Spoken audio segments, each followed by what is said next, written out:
Hi, welcome to the latest video in the Irish Ancestors series. Today I'm going to be doing the final talk about coming forward, reverse genealogy, sideways genealogy, back to front genealogy, whatever you want to call it. It's basically going in the wrong direction in the records, coming forward, finding living relatives, finding extended family and so on. Today, the records I'm going to be talking about are not universally useful. They're the kind of records that when they are useful are extremely useful, but they're not useful in every case. So they're sort of second order sources, you might say. Let's get straight to it. We go to the site and then jump off to lots of other sites as well. Okay.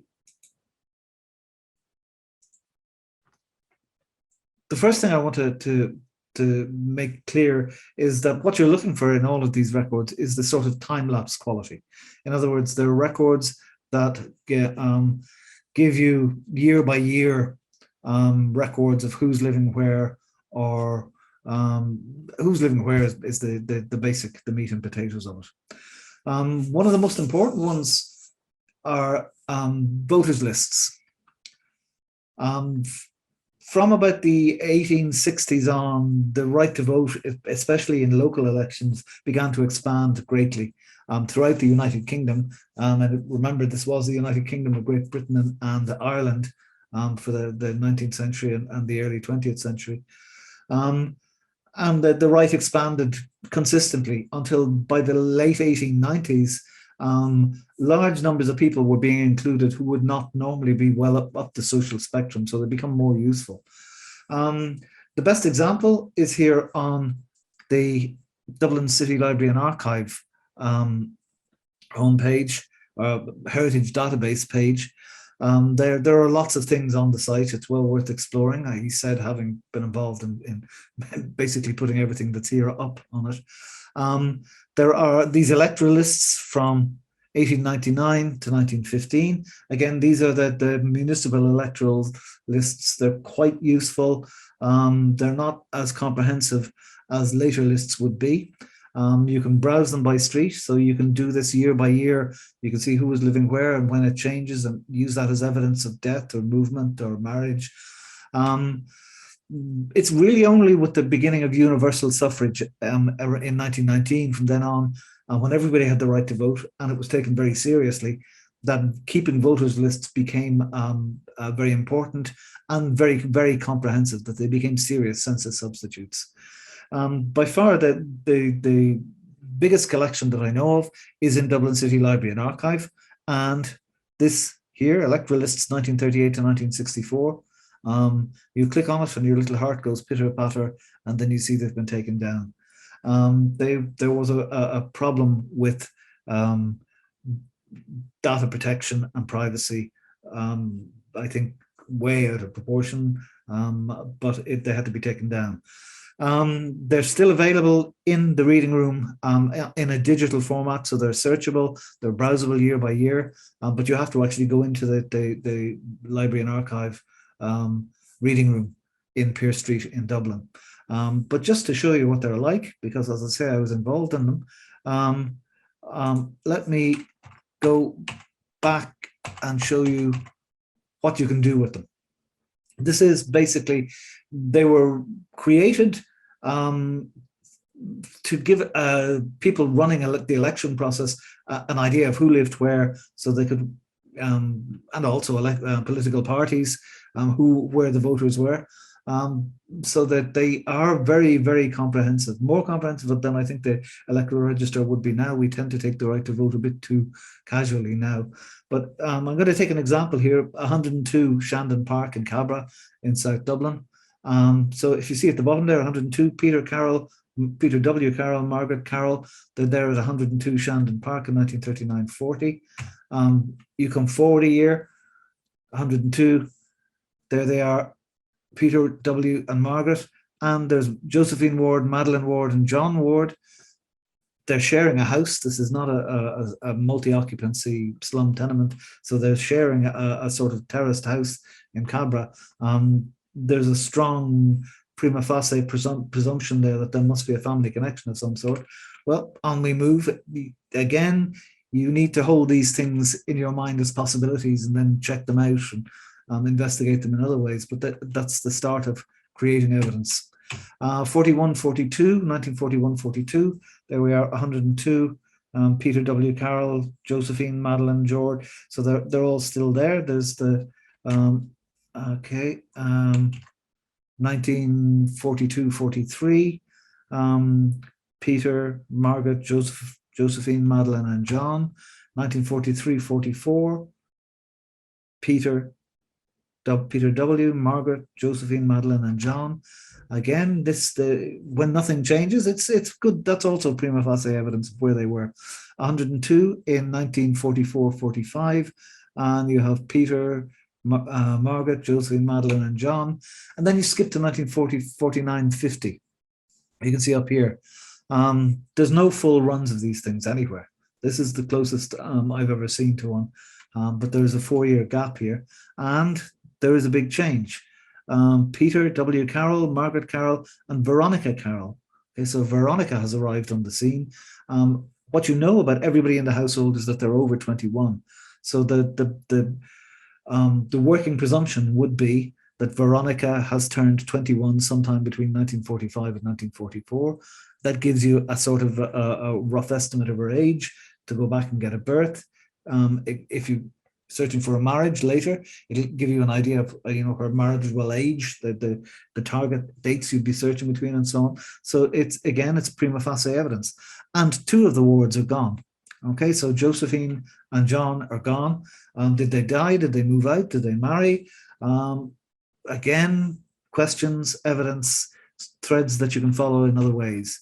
1950, 1951, 102, Peter, Margaret, Veronica, Madeline.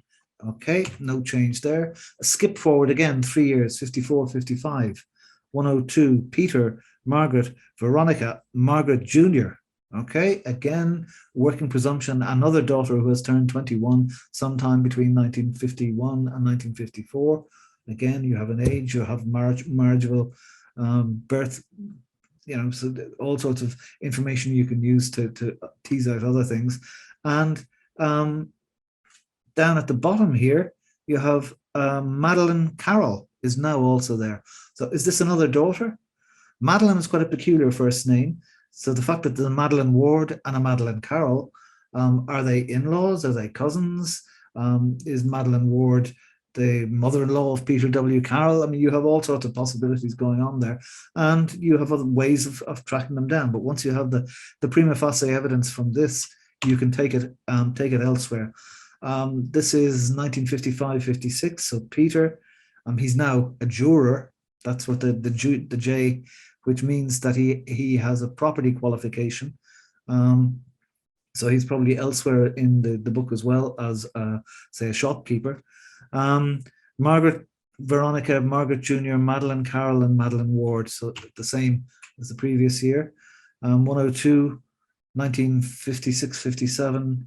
Peter, Margaret Jr., Madeline Carroll, Madeline Ward. Okay, so Veronica is gone. What's happened to her? Has she died? Has she got married? Has she moved out? Again, threads you can follow up elsewhere. 1962-63, 102, Peter, Margaret, Madeline. Okay, so Madeline Ward. Madeline Carroll's gone. Margaret Jr. is gone. Again, these are marriageable ages. These are good happy hunting grounds for marriage records. And the final one in the series, 1963-64, Peter, Margaret, and Madeline Ward again. So I think you can see from what I've done, if it's not too wasn't too boring, you get all sorts of possible threads to follow from these voter lists once you have a complete thread like that. There's also a website that's well worth checking out. So check the register. Checktheregister.ie is the online version of the electoral register. Now, it's limited in the sense that you have to go in, let's see, pick Dublin, pick Dublin City Council. Okay, you need a first name and a last name. Okay, and an address. Okay, so let's just see what happens. John Murphy, OPHY, search, and nothing happens. Okay, you need one of these. You need an address.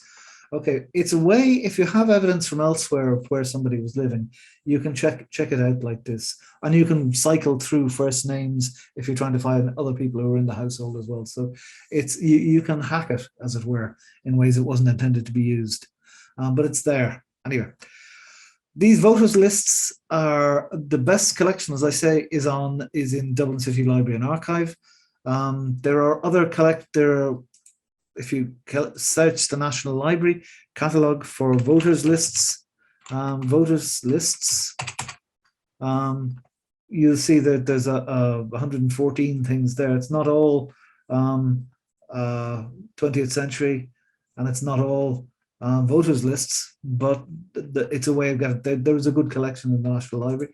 Also in the National Archives of Ireland, so it's the online catalogue. If you search for voters, again, it's necessary to go in to search these things. So you have the Wexford Voters Register, Carlow Voters Register.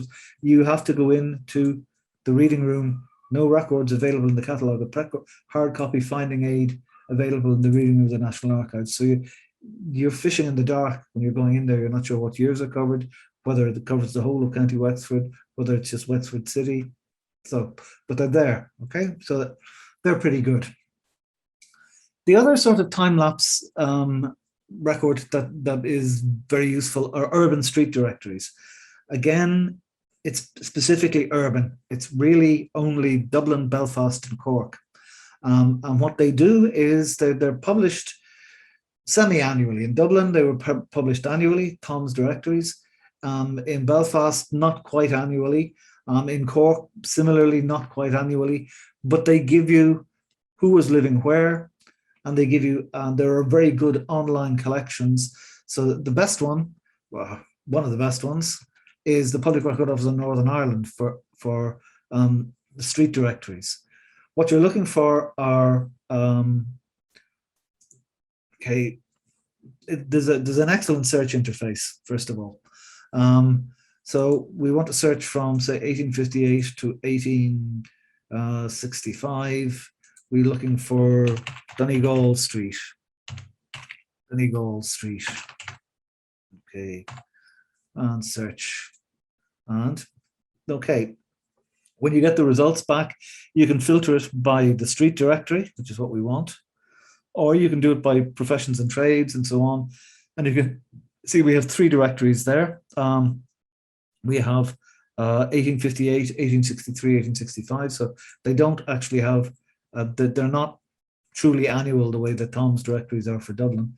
But you can go in, you get the originals, okay, and you get Lonsdale Terrace. There's Jonathan Vint, who's a wine and spirit merchant living in Lonsdale Terrace off the Crumlin Road, and his shop is in Little Donegal Street.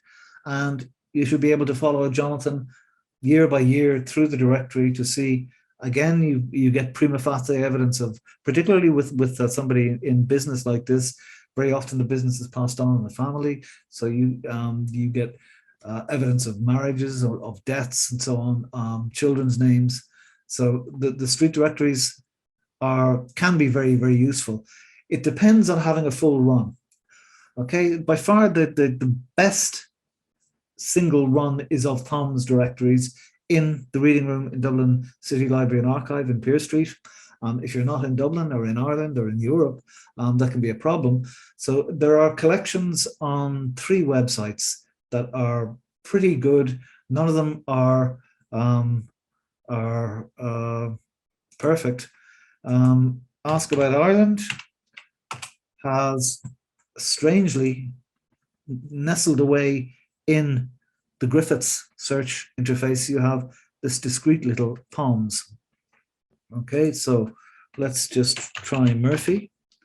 And you have Tom's. Okay, first of all, you can see they're not very well served for the 19th century. Tom's is published, well, its predecessor, there are street house by house street listings from 1838 on. So there's 25 years missing there. But let's say 1932, we're looking for a Murphy in Dublin. I wonder will we find one? Yes, we will. Okay. So, and you get the PDF version of it. You can do it that. And then you can go forward and back. So you can next page and so on. You can scroll through it. It's a bit clunky, and the search interface is not wonderful, and the collection is not wonderful, but it's very good for 20th century records. There's also a collection of toms on Find My Past, but they digitized it in a way that you get a single page, and you can't search for place names. You can only search for people. The one I tend to use is Ancestry. Okay. This is okay. I don't like searching all the records, so you can see there are two collections. There's one, as usual with Ancestry, they don't quite seem to know what they have. They have one directory for 1904, and they have this 1836 to 1947. So you have, it's a good collection for the 19th century, and you can, so let's see, okay, Murphy, first John Murphy in, what year did I have? Let's see, 1854. 1854. Okay. Search. And the one thing I would say about this is that the digital quality of the digital images is just superb. Okay. One of the first things you'll see as well is that toms, okay, the main use that I would make of it for this sort of time lapse is Dublin streets, but toms covers a lot more than Dublin. So you have for Wexford, you have Cork, Bantry. Okay, well, let's see Merchants Quay. John Murphy, 1853, Merchants Quay. Okay, whoa, John Murphy. Okay, there we are, Dublin Merchants Quay. Who is he? He is a Catholic priest in Merchants Quay in 1853. You have you can browse them as well, and in some cases that's really the only. It's cumbersome. These are 2,000-page volumes. They're cumbersome to use in hard copy as well, but you know, as you can see, the quality of the digitization is pretty spectacular. And again, what you want, ideally, is somebody in business, so that they'll appear in lists of merchants as well as in the street directories. There may be two addresses. You get the whole inheritance thing. So those are the major ones. There's also a good for Cork. It's Cork past and present. Past and present street directories. You don't go into genealogy, you go into places, okay? And you can see they have very good mercantile directory, general directory of Cork, Slaters, Fultons, Wilkes. As you go deeper, as you come closer to the end of the 19th century, they get better.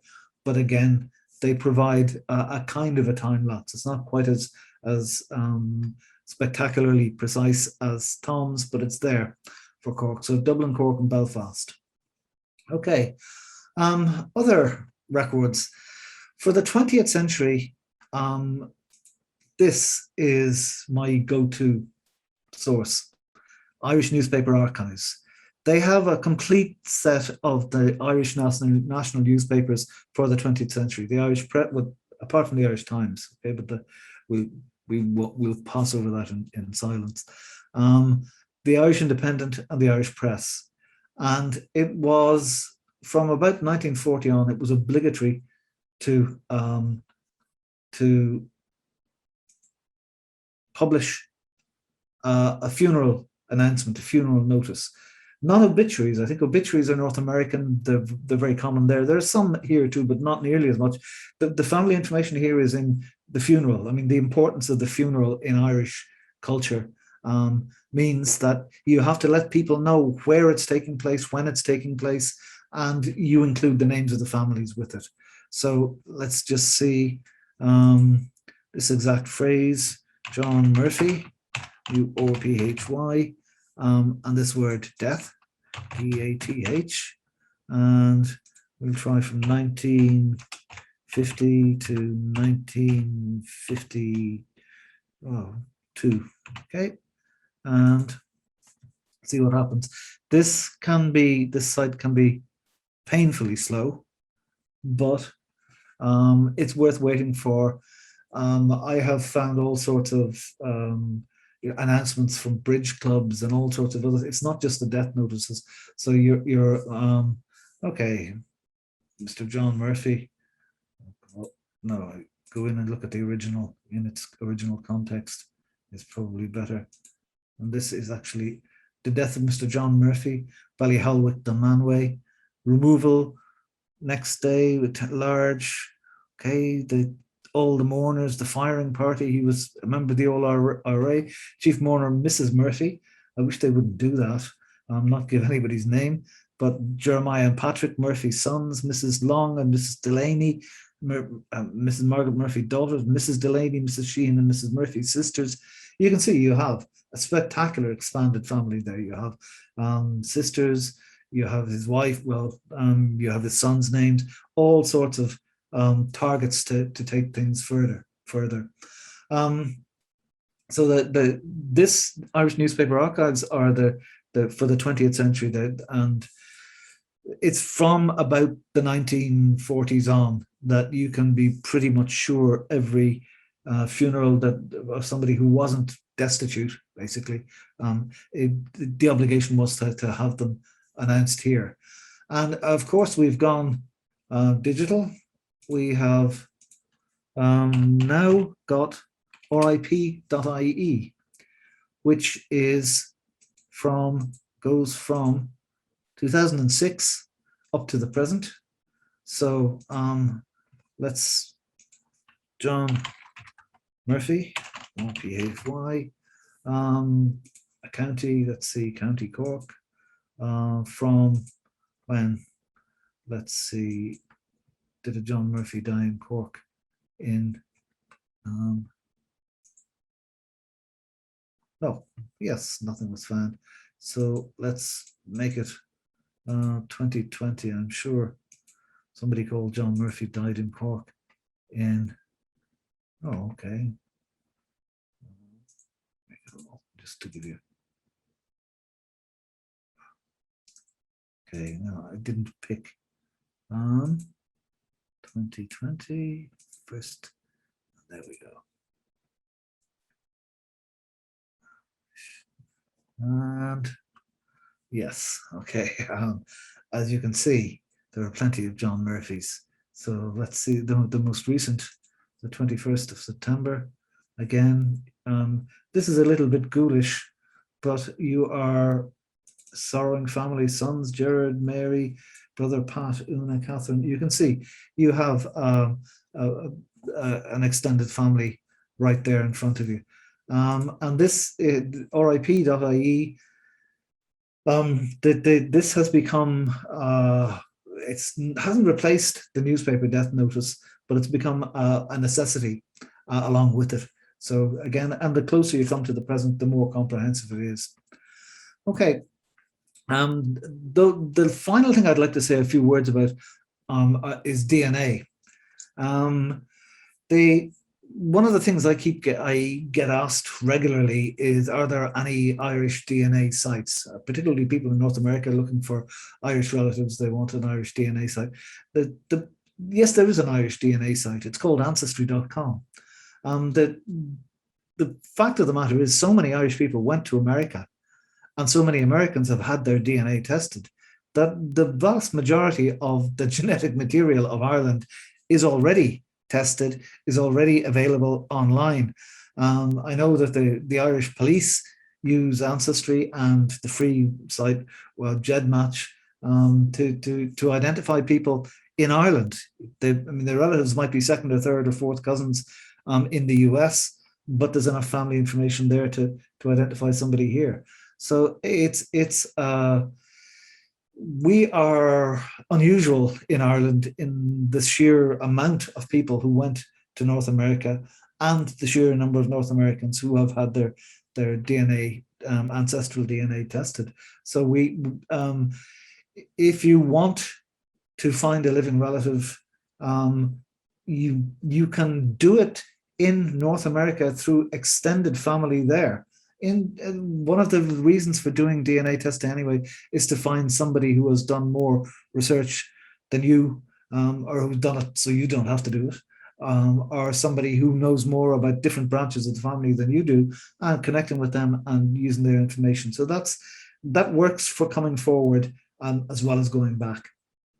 Okay, I think I've gone on long enough. I hope you found this useful and interesting, and I wish you the prime ingredient of every Irish genealogical project. Good luck.